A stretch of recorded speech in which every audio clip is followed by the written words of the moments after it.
Philadelphia, are you ready? They said, are you ready? This is Brotherly Love Wrestling Podcast, your first stop for everything professional wrestling. So sit back and enjoy wrestling talk at its finest with your hosts, Larry Hall and Joe Corrado.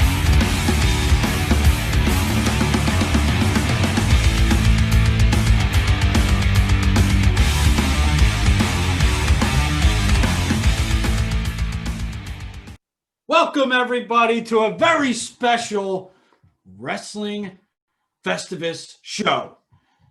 I know we're a little, it's actually Festivus Eve because Festivus tomorrow, but we don't usually live stream on Wednesdays because that would just mean we'd have to change our whole schedule around, and we don't do that. So tonight is Wrestling Festivus. Happy Festivus, everybody. Yes. And tonight we're going to start with the story of Wrestling Festivus. It was a cold day in December. My father had gone to the local Kitty City to find me the Macho King wrestling buddy. And to his surprise, on the middle shelf, there was one left. As he approached it and went to grab it, there was another hand reaching for it as well. It seemed that someone else wanted the wrestling buddy, the same as my father. So as he rained down blows over and over again to this man, he suddenly thought and realized there has to be a better way. And thus, Wrestling Festivus was born.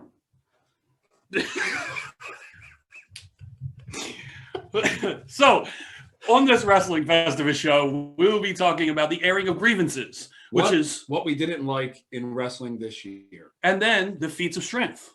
The strong points of wrestling this year. Yes. So, let's start off on the bad side, and we'll work our way back up to the good. You know what, wrestling?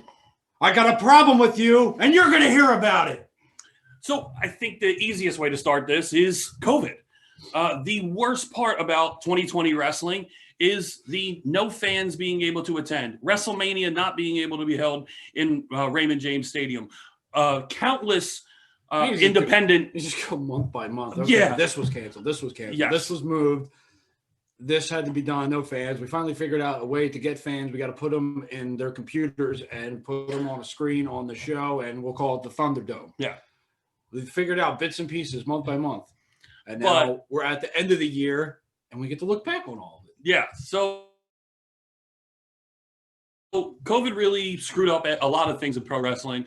One of them being we can't attend. The world in general, COVID really fucked us good. Yes. But pardon my French, but it's Festivus. Missing out on independent shows, it really was, I think, the hardest part for a lot of fans, especially us, because we love going to independent wrestling. I think it was the uncertainty of when we were going, like when it first hit, the uncertainty of if there was going to be companies that were going to go under, are we going to get any wrestling? Because we were worried about sports too. I mean, sports in Philadelphia is huge. Yeah. So we were off, like, we're already on edge enough as it is in the city of Philadelphia that if you take away all sports and all entertainment aspects for that city, it's a meltdown waiting to happen. Yeah. Then you pile other things on top of it, and it just 2020 was just a rolling shit show. It was just it was the snowball that started at the top of the hill of shit, but it was a shit ball. And you pushed the shit ball down the hill and somehow picked up more shit. And Great visual. And then when it's at the end of the hill, it's a big pile of shit. A ball of shit. I mean, that was 2020 in a nutshell. Yeah, it really was. No, this is 2020 in a nutshell. Look at me. I'm in a nutshell. How did I get in this wacky nutshell? It's the Festivus show. Anything and any quote of any movie could happen. So another thing, although this could be any year, but especially this year, Monday Night Raw. Monday Night Raw. I got a lot of problems with you, and you're going to hear about it. The booking, the all over the place, not looking like they ever have a plan. The champions, iffy at best. I mean, Monday Night Raw was a big point of the bad part about pro wrestling in 2020. Monday Night Raw just continuously is always like, I have to dedicate 3 hours to this, and I know they're not going to keep me entertained for 3 hours. It's just not the way that they've been going, the trend that they've been going. They can't figure it out. They can't figure out how to put on an entertaining 3-hour show. It's just asinine with the commercials and there's no flow to it. No, not at all.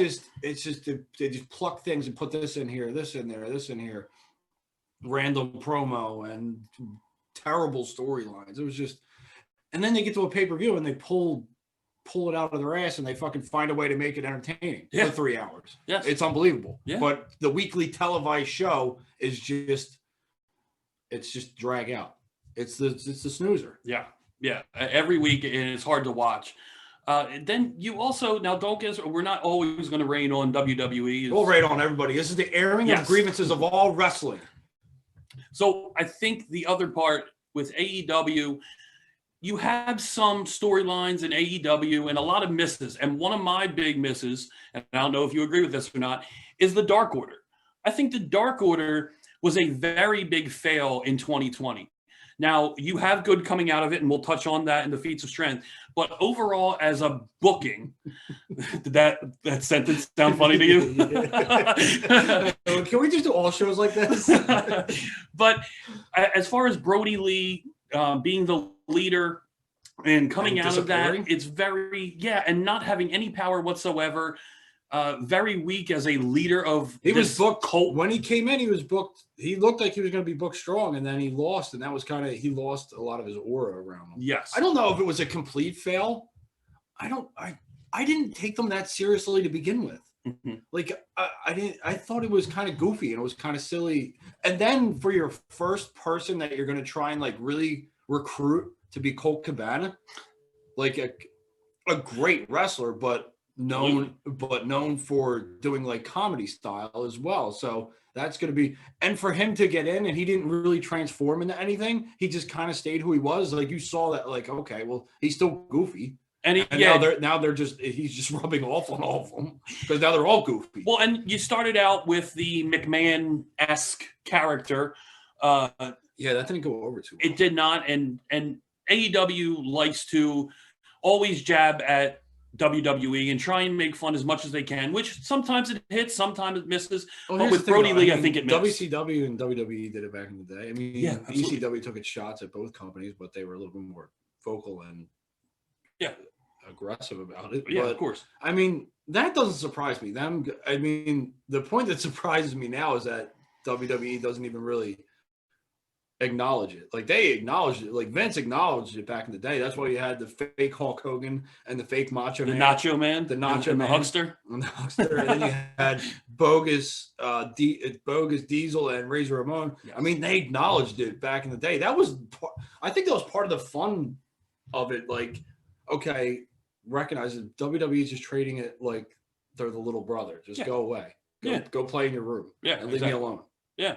I'll stick with AEW on the next one, and that's Cody booking himself almost all year as the TNT champion. And you had this open that you thought they were going to bring in all these stars from the indies, and maybe this would be a way of giving one of those not contracted with AEW guys a chance and giving them the title. But then Cody would continuously hold the title, no realistic shot at actually losing the title until he gets completely smashed by Brody Lee, and then takes the title right back anyway. I think that was the worst part of it. Yes.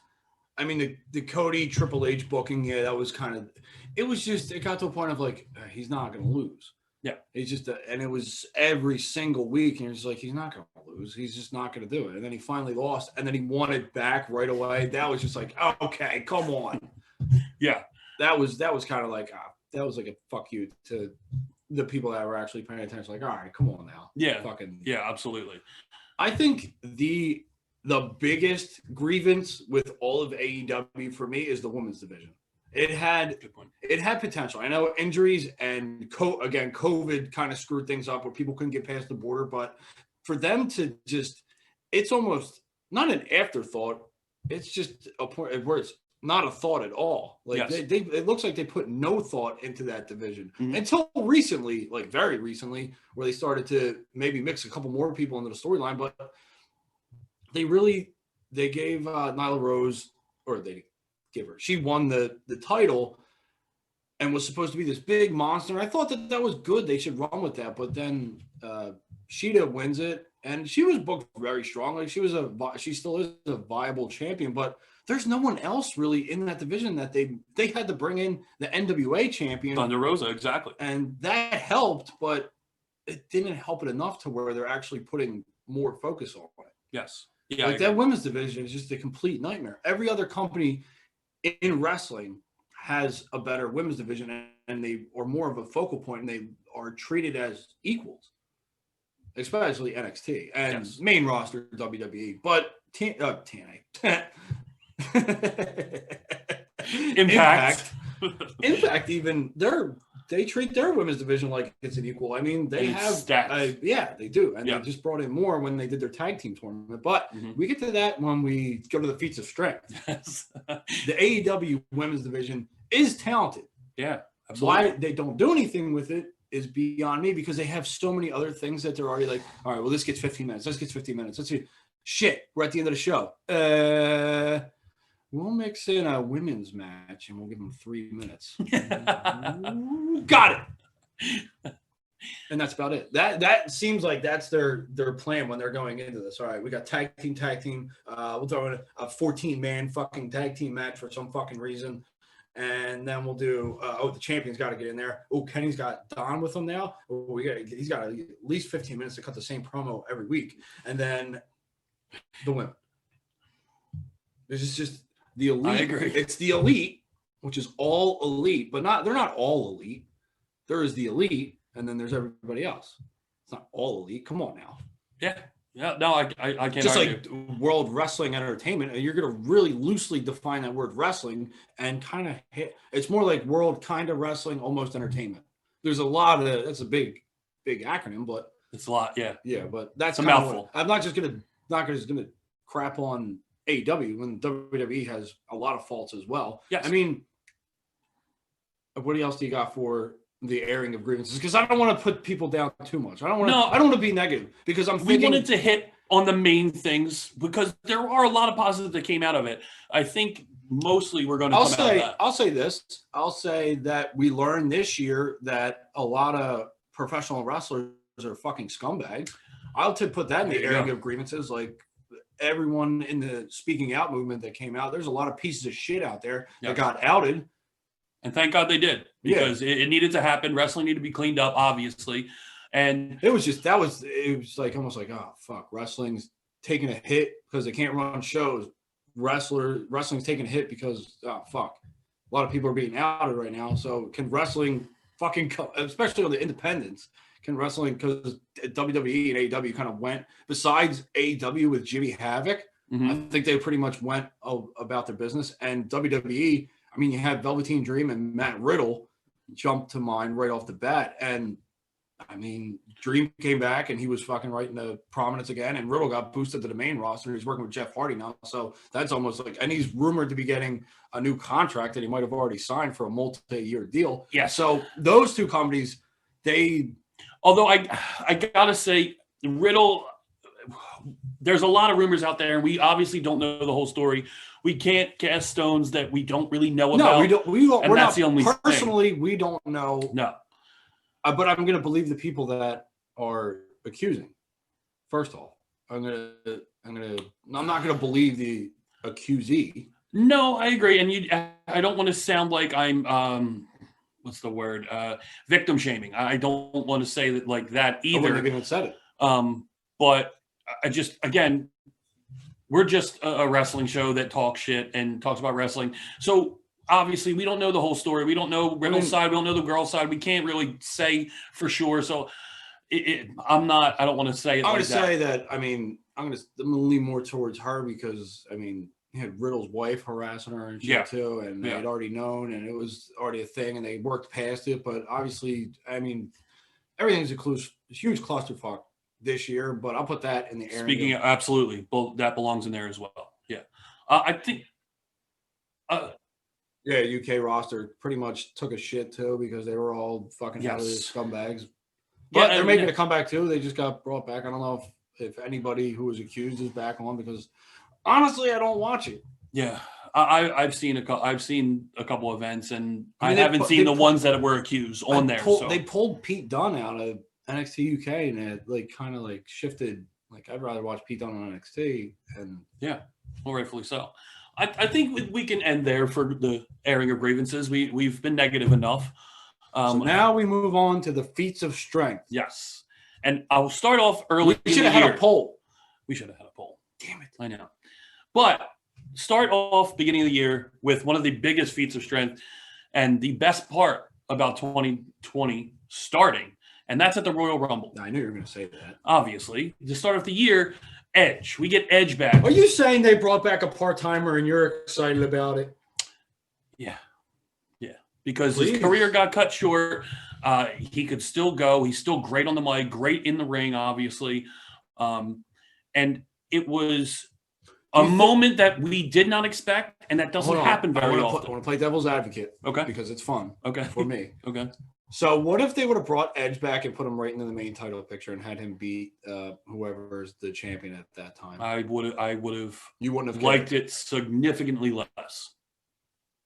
Really? Yes. You wouldn't have liked his comeback as much? Yeah, correct. I would not have. Really? Yes. Okay. Well, because why wouldn't you have liked it as much? Because he's been away for what, nine years or something like that. I could have sworn you were going to say I wouldn't have cared. I just wanted Edge back, and no, because I don't care if he's put in the title picture. No, you completely ruined my devil's advocate. I'm sorry. I thought you were going to go the other way, and I was going to fucking counterpoint you. Steamroll me. No, I was going to. Do that maybe, but no, I was prepped and ready. I was like, I'm going to trick this motherfucker, and then I'm going to get him. I'm going to bury him. No, I wanted to see you. All right. I wanted to see Edge do work. Now, I love what he did with Randy, although I wish it was with someone who needed it. Although Randy kind of needed it because it brought this Randy Orton that we see today. It reinvigorated Randy Orton, and I think it made him better. I think you had to do it because you needed your most. I mean, you're coming off of an injury. You can't put him with someone. I mean, it would have either been him or Styles, I think. Someone who's like in that veterans club and has a history of not injuring people. Like you could say, like, oh, I'm going to put you in there with Rollins, but Rollins is kind of dangerous.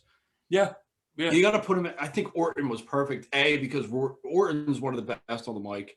He's one of the best at being that asshole heel, that grimy person. I mean, you're looking at it right now. But and there's a history. Yes, that's the best part. I think, I mean, nostalgia aside, because, it's great getting to see Edge. I mean, it's great getting to see him work with someone that he's familiar with, because you knew it was going to be interesting, at least going into it. With someone new, you would have been excited because it was new, but it might not have lived up to what you already knew was going to be good. Yes, I agree. And when he came in, he was signed for 3 years, I believe. And you already knew his list of who he wanted to work with. And you got to imagine that Edge comes in with a list, and that's like, look, this is who I want to work with. And maybe one or two other people, but this is who we were going to probably get that. Yeah, I agree. And we still might. I mean, he's rumored to be coming back at WrestleMania, so we'll see. Another one I wanted to touch on, and because I think they did a phenomenal job with, is WrestleMania 36. I think it was better. It was better than it should have been. Yes, for what they were able to pull off, the matches they were able to pull off, whether it was KO and Rollins, which was underrated and very good. Of course, Taker and Styles. Of course, the Firefly Funhouse was great too. But Edge and Orton, Brock and McIntyre was really good. I think there was a lot. The entire card, the entire 2 nights. You couldn't complain that much about it. It was very well done for something happened in a performance center.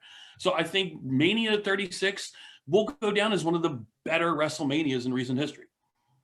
I think that's a stretch.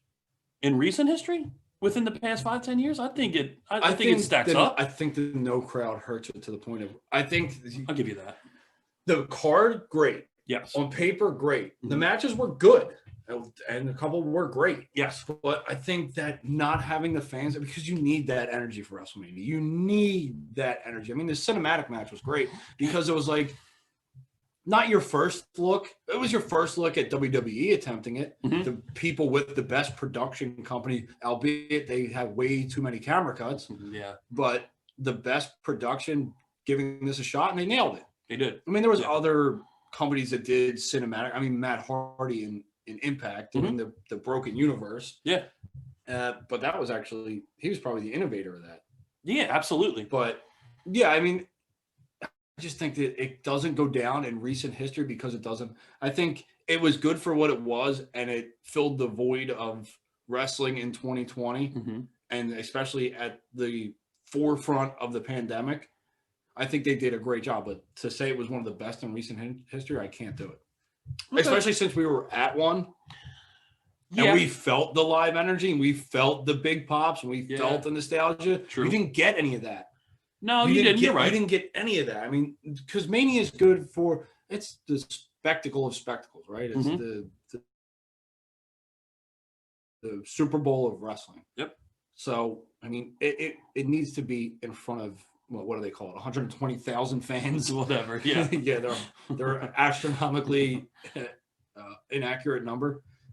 But it was great. I think of the good that will pull out of the 2020 year is, I think, cinematic matches. I think people thinking out, it forced everybody from the smallest company to the most unknown wrestler. And you got to see a lot of wrestlers that were maybe unknown. You got to see their creative side, especially on social media and putting promos out there and whatnot. Like they were able to hone what they were good at or what they needed to work on. I think that was just a big highlight of 2020, getting to see everyone's creativity kind of go in all different directions and kind of adapting to what we have to deal with. I mean, we got to see GCW on a boardwalk. Yeah. That's pretty, I mean, I could see them running that without COVID being in existence. I could see them running somewhere crazy, like, okay, Joey Janela's going to jump off a fucking Ferris wheel. You could see that happen. Of course. But I think, I mean, just like we talked to Chris Levin yesterday and IWC doing the Octagon. Yeah. Like, that's fucking cool. Like, you're bringing that aspect of real fighting and you're putting it into a death match. Yeah. Like, that's pretty ridiculous. Insane. For people that, I mean, I can watch death matches. Do I prefer it? No, not really. But to add that creativity level to it, like people that watch and are death match wrestling fans, like that's got to be fucking like right up their alley. Yeah, absolutely. I do want to kind of turn towards AEW because they obviously we know a debut coming, but the first debut that I thought was really well done, missed the fans, but was still really cool and really well done and would have had a giant pop at Daly's Place, was Matt Hardy. And Matt Hardy going to AEW and coming back and being that broken character that everyone wanted to see. Vanguard won and he was up in the and chasing, and don't forget that whole program with Jericho and the dogs, and it was everything you wanted that WWE wouldn't do and didn't buy into, and he looked great and it was really cool. Well, if we'll play off of that, the Stadium Stampede match was, I mean, that was just, it was fun. Again, back to the cinematic style matches. Yeah, and it was, it was cinematic. It was cinematic, yes. Like there was aspects of it, but it was kind of just like, okay, you're giving all of your friends a football field and a ring, so put on a show. It kind of had that feel to it because they were able to like pull out some crazy shit, like a Hangman riding on a goddamn horse, chasing people down. I mean, it was fun. It was like, okay, yeah, this is cool. I can envision me doing this if I was given the same opportunity, like doing some crazy shit, like the Bucks jumping off the field goal post. You can't tell me that wouldn't be one of your go-tos if you were giving a football field for a wrestling event. Of course. Yeah. It was just really fun. Yeah, it was. And it gets you excited. Absolutely. Because you knew it was going to be like, okay, like what could this possibly be? Yeah. And it was great. And I think as we move on throughout the year, and you brought it up sort of jokingly in the first part, was I like the Thunderdome. I think it's a great idea. I think at least you're getting some kind of reaction. You're seeing some kind of visual of fans, whether they're clapping, whether they're booing. You get to see it a little bit. And yeah, they're piping in the crowd noise and stuff. I don't like the piped in crowd noise. That's just I get it. This is like their dream. Yeah. We get to tell you, like, the fans can't react, so we're going to tell you how they should be reacting to this, which actually works in their advantage. Yeah. I don't hate the Thunderdome. I'm just not overly, like, I wouldn't put it as like, oh, yeah, this is great. Let me take it to a different level then. Okay, go for and NXT at the Capitol Wrestling Center. Okay. I think the atmosphere there, And it's what more they've done with closer, it. and they don't overproduce, like, No, they don't. they get all the action. Their angles are good. Like, you're Mhm. catching everything that you're supposed to. I think WWE does too pan outs. They do too many fucking camera swaps. Let's get this angle, but Yeah. also try to get this angle at the same time. And we'll just keep flipping back and forth until someone fucking throws up. Or has a seizure, either one. Yeah. I mean, NXT, I just think that when you're watching NXT, you know what you're watching for. You're like, especially a takeover. This is the culmination and or the possible beginning of a new storyline. You know that they're going to pull out all the stops, and that's NXT's been synonymous for ever since they put on their first pay-per-view. It was like every single takeover from here on out has to be great, and it hits every single time. Without fail. I mean, if you're just going to say one thing, NXT is consistent, if nothing else, with their product. Yeah, and I think, And it has been for at least 4 or 5 years. yeah, and with that you have, well, War Games, which any year is always great, and this year no different. But the other thing, I will say that this has been my favorite War Games. yes, I thought this was my favorite. You were different. You said the first one was your favorite. I still like the first one. I will the say best. that this one was my favorite War Games. Yeah, Especially the men's match. The women's match was great. I think that was the best women's match too. yeah, I'll give you that, definitely. But yeah, It was more of a spotty, like, okay, let's get a bunch of cool shit in, Mm-hmm. and the other one was more brutal, and it was more of a grudge. yes, It had more of a grudge match, like hatred, like these guys were fighting each other. Yep. Like, they had it a little bit in the women's, but I feel like the story was just stronger for, like, these were just two teams that already had existed. Oh, or yeah. Pat McAfee at least, and and Adam Cole, yeah, but there was animosity there. I think the women's one was just thrown together quickly, and it would just turned out to be really good anyway. yeah. But I that think was my favorite War Games match. with those two, I mean, obviously with War Games, but the return of In Your House and the return of Halloween Havoc. I did not think that Halloween Havoc, because I loved Halloween Havoc from WCW growing up, and that was always my favorite. Was it my favorite? I think it was my favorite pay-per-view that WCW ran, and I didn't think that they were going to be able to do it justice because I already had I had it on a pedestal. Of course, I had the pay-per-view on a pedestal. Yeah, but I enjoyed it. yeah. I thought it was good. They did the spin the wheel, make the deal, and that's what I wanted from the beginning. So I can't complain about it. I can't, because they gave me exactly what I wanted. So I can't complain. Like everyone else who gets exactly what they've been wanting, and then they still find a way to fucking complain.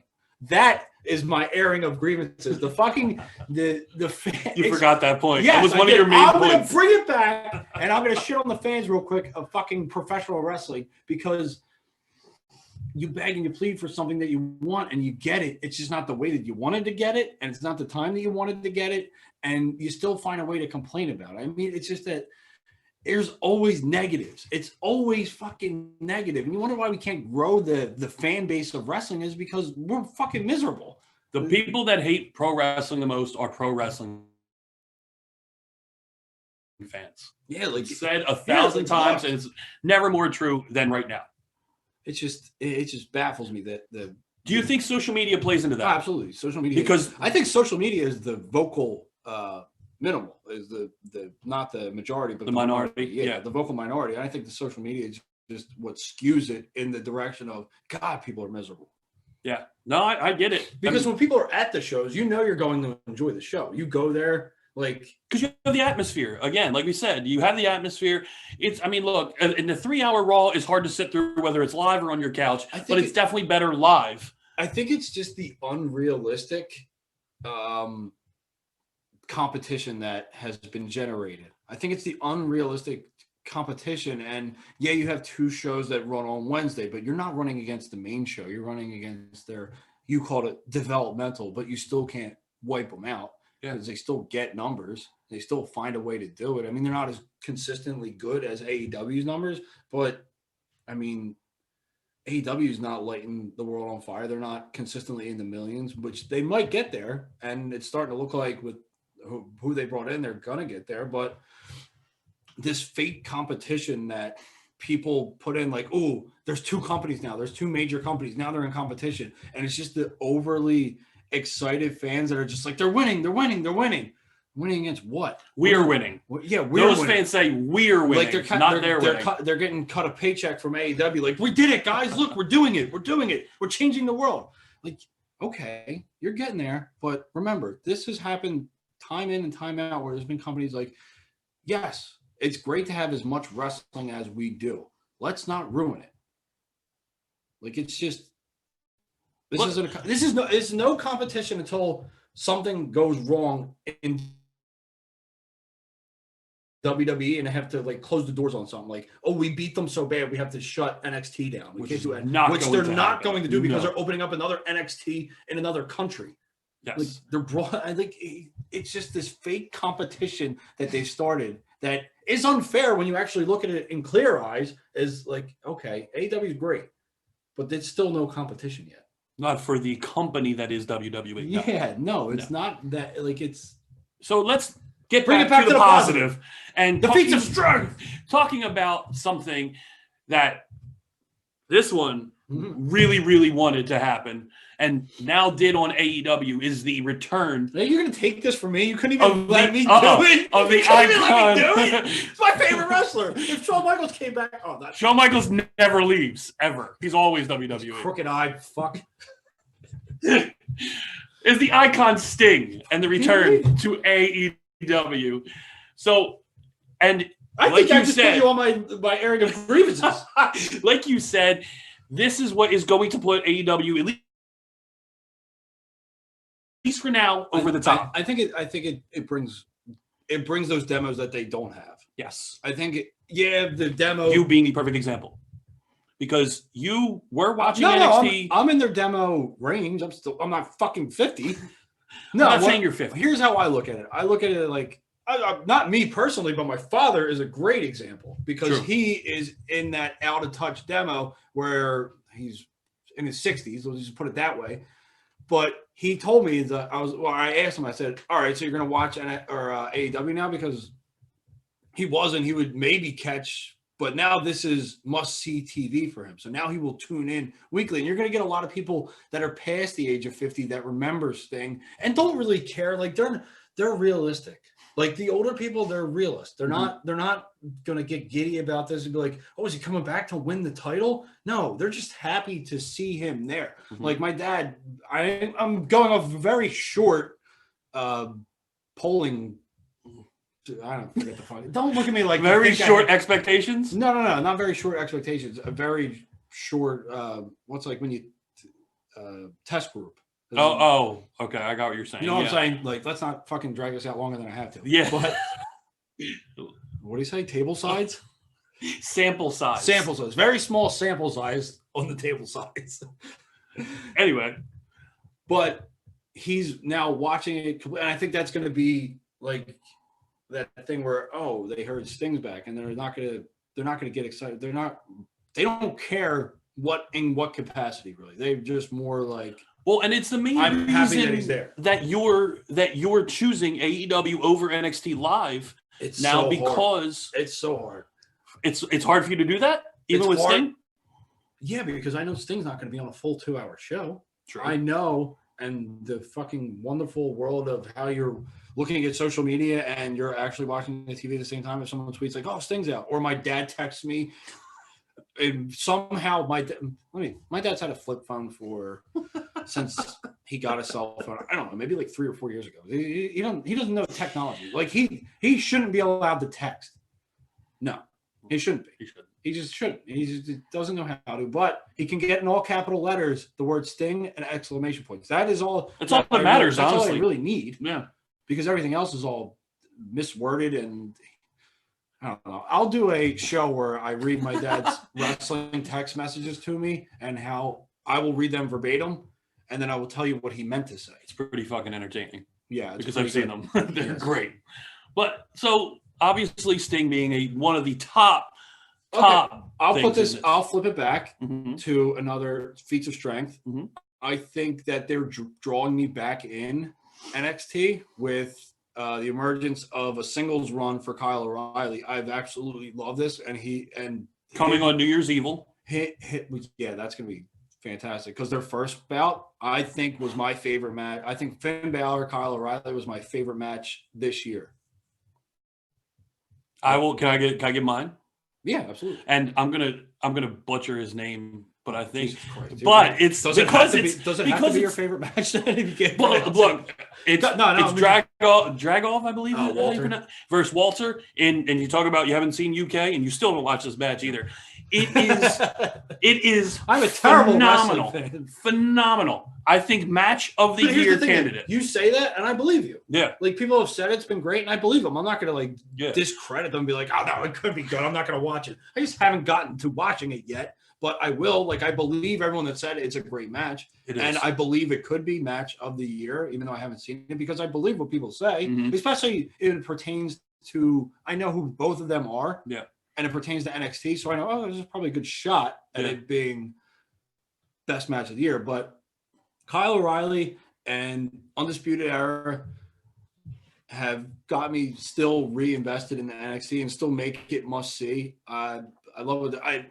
Anthony Green coming over. I love getting to see him because we got to have him on the show. We met him a couple times at the wrestling events. Like, couldn't be a better guy to actually meet and see. And to see him on, like, I feel like, and now Alex Zane's going to be there as well. So, and they got the Rascals there that are going to be debuting probably sometime soon. But NXT's just kept me.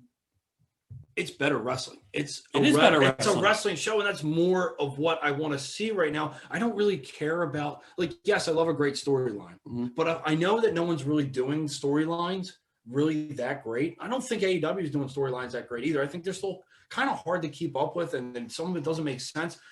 But again, this isn't the Airing of Grievances. This is the Feats of Strength. Yes. So I just feel like I want to watch better wrestling. And to add to that Feats of Strength, I'm going to touch on this past Friday's pay-per-view for the returning Ring of Honor.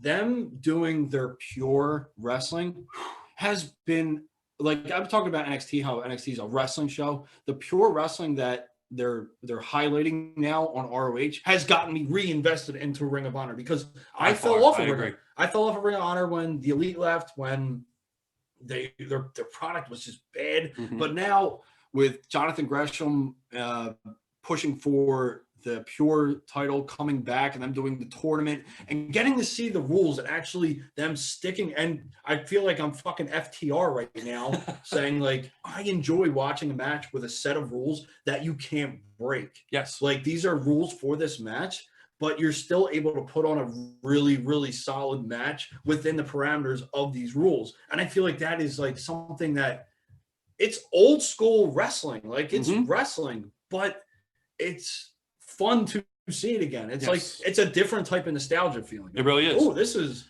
because it's not the people. It's what it was. Style. It's what it was, and it's what, like, not when we were growing up, because when we were growing up, it wasn't like that. It was always mayhem. Like, we grew up in the Attitude Era. There was fucking really pure wrestling. And the first time we actually saw pure wrestling, you're talking about guys like Eddie Guerrero, Dean Malenko. That's technical wrestling. You're talking about pure wrestling. Well, I mean, it's different. And different. I'm talking about as far as the style of wrestling, technical wrestling, where you're not seeing a big over the top gimmick. Yeah, like guys like who just mentioned Malenko and Guerrero, and I mean, there's a Mysterio, Jericho. Like when they were in WCW and putting those matches on, were when they phenomenal. were just wrestling. Yes, but I still have two more in the Feats of Strength. Okay. And the first one is going to be Roman Reigns, because Roman Reigns' match with Paul Heyman and the head of the table and this tribal chief is phenomenal. The storyline that they built, even if it's slowing down with Jey Uso and Owens, which, by the way, was a phenomenal match at TLC.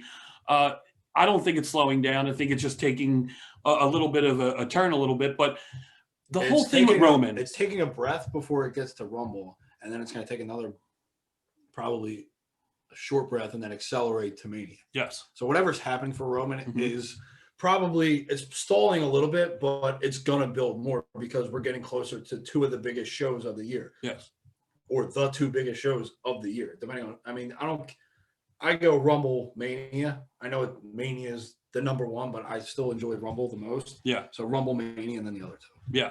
Yeah. Depending on the card and depending on who's. But for Roman to be, everyone said how stale he was, how he couldn't talk on the mic, how he'll never be the guy. And then this to come out and turn the way it turned, and the family storyline. And turned a lot of doubters, but it still made people like, this is what he could have been the whole time. You tell me this is going to be. You're getting it now. Just shut up and enjoy it. Like, I wanted this 3 years ago when he won the Royal Rumble, when he should have won the Royal Rumble. That's when I wanted it. I'm mad that I didn't get my way. Look, and I said this before on the show, and I forget who I said it to Franco Varga. Mm-hmm. I said WWE will continue to tell you that they're the guy. It's up to you, and when you want to believe it, you're eventually going to fall in line. Yeah, you're going to be told who the guy is. And to the kids, Roman was the guy. They needed to get that other demo. They needed to get to be the demo gods. To get that other demo, they knew that they had to switch it. And I don't know if this was just a perfect storm and this was just what they did, or they had this in the plan or in the works. Like, you'll never know until they do it fucking when he retires 20 years from now, if they let him. Do you get the WWE 24 on him, or the Vault, or whatever they call it at that point in time, if this was always the plan. But Roman Reigns was, and I was never overly a Roman Reigns fan. I will never say that I was, but I started to turn when the majority was against him. When everyone was saying that they hated him so much, I was like, well, why? Why did, like, the same thing happened with Cena? Like, everyone started to hate Cena. Like, well, not everyone, but a lot of people, the majority, the people that were like our age, yes, started to hate Cena. It made me think, like, dude, this dude does so much, like so much. And yes, Roman and Cena are the same robot of the cog in the machine, where you're given these moves, you're able to do these moves, everything's, but they work their asses off in other ways. Yeah. And you can appreciate that. I mean, it's not just when it's with WWE. Yes. It's not just about what's in the ring. It's everything else that they do. And it's what people seem to forget to look at. Like, people want to judge Roman Reigns when, look, he's just following the orders of someone else. Yeah. But I mean, they know what they're doing. They don't always look like they know what they're doing. And believe me, I know this. And Monday Night Raw being the more perfect times example. than not, they might not know what they're doing. But when they nail something, and they have, give them their credit. I mean, this is great. I mean, and I'm not really worried about them fucking it up, because, look, for anything TV wrestling right now, I have low expectations. Yes. So if I get something good from it, I'm happy with it. But if it flops, I'm like, all right, well, I really wasn't expecting that much anyway. And that might be a terrible. With WWE, it's kind of how you have to go into it. It's with all televised wrestling right now. I go into it with low expectations, so I am happy with it if something goes a different direction. I mean, minus the Sting debut, which fucking popped me, and it was like, it was a goosebumps feeling. I was like, oh, fuck, they got me. They got me. They hooked me. But, like, I don't know if that's a bad standpoint or a bad mindset to have, to go into everything with low expectations, but I'm not as disappointed. And that I've kind of make you appreciate wrestling a little bit more like that? It definitely has. Like, I appreciate a lot more of what I see now, and without trying to overthink everything and be like, well, why didn't they do, like, I don't care. I don't want to book anything. Like, I'm tired. I'm so tired of being like, why didn't they do it this way? Like, let's just see what the fuck happens. Like, I'm at that point. Like, let me just see what happens. I mean, and I can pick and choose what I don't like, what doesn't interest me. And, like, yeah, do I think that they should be pushing? I actually like Baron Corbin. I would have liked to have seen them do something with him. And I don't know what goes on in the back, because evidently he lost he had that failed briefcase because he had heat in the back, whatever. But he's a guy that, is very safe. Yeah. He knows how to play the crowd. I know there's not a crowd right now, so that kind of hurts him. He knows what to say and who to be. He knows who he is, and he's good at it. Very. Yes. There was talks that he was the best heel in wrestling at a point. For a short period, he was. Like, I think, but again, I'm tired of I don't want to, like, there are people that I think that should get an opportunity, but again, I just sit back, you watch it, and you'll find something in there that you're able to like and that you can actually latch onto. And if there's nothing, then look, there's that option where you just, you get that thumb, it's a power button. Maybe we hit that. Oh, and that turns it off. You don't have to watch it. I think the last feat of strength, you're going to disagree with me, just because who's involved. Mm-hmm. And my last Darby Allin. No. Oh, really? No, it's not Darby Allin. My last feat of strength, and the obviously the most current positive in wrestling, is Kenny Omega and Don Callis. And that eye roll is exactly what I was talking about.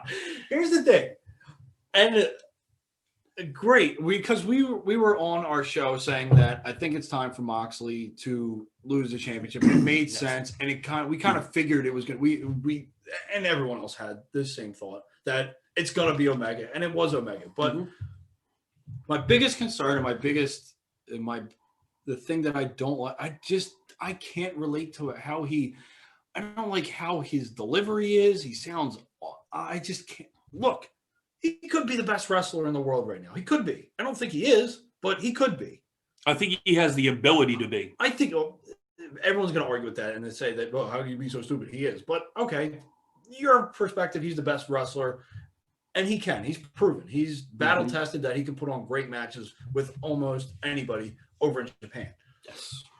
Here, I've only seen maybe one or two that I thought, and again, he got put in a tag team, so at least you can see that he's but the rules are so laxed over at AEW that he was in a technical tag team wrestler. It was cool, but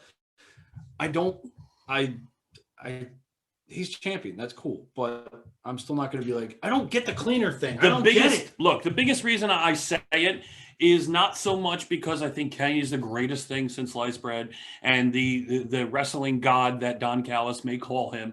I think the seismic shift in professional wrestling that it took when they're running out of Dynamite, winter is coming, and he says he'll be on Impact on Tuesday night. Okay. That is the main reason. Because now, how many people, and look, we changed our showtime just so we didn't want to even combat with Impact, just because we wanted to sit and watch it. Not like we were doing fucking Impact numbers anyway. But we're not stupid to try and go against them anyway. But it's just a big time move for professional wrestling and other companies working together like Impact and AEW are, whether they want to kayfabe it up and say that they're not working together. And Callis got one over on Tony Khan, and then Tony Khan's bratty promo that he paid for the advertisement, all that bullshit. I will say this, although I do think Tony Khan is a nerd and a geek and kind of like, he's goofy. Yes. I do like the whole jabs back and forth. Well, the jabs, they haven't retaliated yet. And I think that's what I like the most, is because they're going to keep taking shots and something's going to happen where they're going to retaliate. Yes. And I think the retaliation is the part that I'm most, I want it to be an invasion angle. Yes. It was always cool. Like, it's a cool, like, I know. Even when WWE kind of flubbed and you didn't get the superstars that you wanted from WCW. Yeah, it was, but like you still had really good moments in that invasion. I'm going to take Stone Cold and Booker T in a supermarket. That whole part in the invasion was amazing. How about this? When Nexus came up, like, Nexus did really well until they met John Cena. Yes. Yeah. And then they got buried. But yeah. It's a cool angle. What? I got him. Go ahead. No. It's a cool angle. Yes. It's a cool angle, and it's been done before, yes, but I still think it's worth doing again. I think it's something yes, it can go wrong. Yeah, of course. But this is different. This is actually a different company coming in. Like, there's no words out there that AEW bought Impact. Like, I guess it could happen because Tony Khan's got the money, but yeah, of course. It feels like it could be more.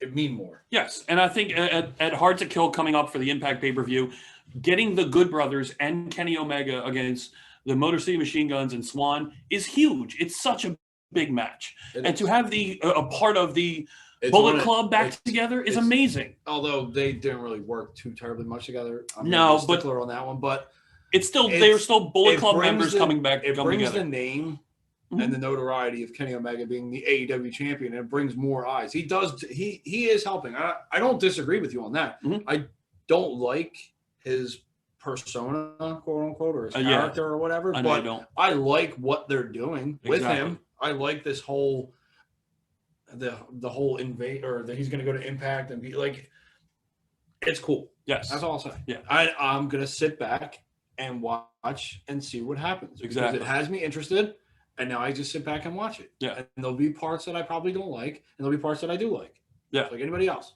So I think we kind of went through enough and did a lot in this past 50 minutes that we've been talking. There's still a lot to come. We have a couple more weeks in the year, and then we have 2021, which there's a lot coming from We had us. the Royal Rumble. Yeah, but I mean, We're Royal in it. Rumble. Okay, yeah, right. But coming up from Brotherly Love, if you follow our show and you have to see Are you going what to give is. them guest names? I'll give our next week's guest. Is that And confirmed? I'm sorry. Next week's guest is confirmed. Definitely? Yes. Okay. So next week's guest will be. Hold on. I want to prelude it. Okay, go ahead. Next week, we're going ultra violent, Yes. and then we'll leave it at that. Okay. All right. Well, that's a good tease. I want to go go ultra violent. We're going ultra violent next week. Yes. That's our guest. This is the first time we've gone ultra violent, I believe. Yes, definitely. Yeah. To this caliber, yes. Yeah, absolutely. So look for that coming next week. Also, Thursday morning, we are releasing our interview with Chris Levin, which was amazing. Such a good interview, if you want to call it an interview. But we find out a lot about just the job that is a professional wrestling ref. And not only that, Camp Leapfrog coming up, the trio show that is Christmas Eve night at 8 o'clock. And there's a surprise within that interview and that show. Yes. A leaked. It's a spoiler. It's a spoiler to start the show. We're going to find out something in the very beginning at 8 o'clock on IWTV. And we found out today that we'll find something out after the show. Yes. And an announcement from Camp Leapfrog. And I mean, we will be involved with that announcement. We might be. Yes. So a lot coming forward, especially from us in 2021. We hope to make it a great hoping year. to bring the content. We're hoping. I don't know what the word I'm looking for. A lot coming ahead from Brotherly Love. So we're stepping our game up. I will say that. Make sure you stick with us. Make sure you follow our Twitch stream here. Like, subscribe anywhere and everywhere that you listen to podcasts, and follow us on YouTube as well. Again, we thank you guys, anyone who watches, listens, because we like having fun. We hope you have fun listening to us talk shit. If you don't, what the hell are you listening to us for? That too. So thank you so much once again, and we'll be talking to you very soon.